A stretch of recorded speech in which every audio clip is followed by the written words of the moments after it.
স্মৃতিসৌধে slogan বিতর্ক, ৩ সন্তানসহ নারী হেফাজতে।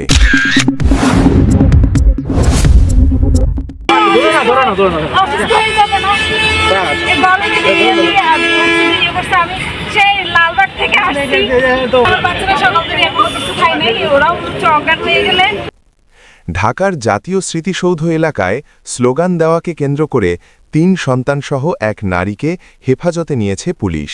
২৬ মার্চ বেলা 11:30টার দিকে স্মৃতিসৌধের ফোয়ারা এলাকা থেকে মোসাম্মদ তাহমিনা আক্তারকে হেফাজতে নেওয়া হয়।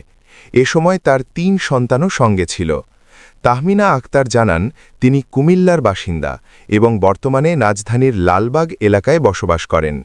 তিনি নিজ উদ্যোগে সন্তানদের নিয়ে স্মৃতিসৌধে শ্রদ্ধা জানাতে আসেন এবং স্লোগান দেন। পুলিশের ভাষ্য অনুযায়ী তিনি একটি রাজনৈতিক দলের পক্ষে লিফলেট বহন ও স্লোগান দিচ্ছিলেন। এ কারণে তাকে হেফাজতে নেওয়া হয়েছে এবং পরবর্তী আইন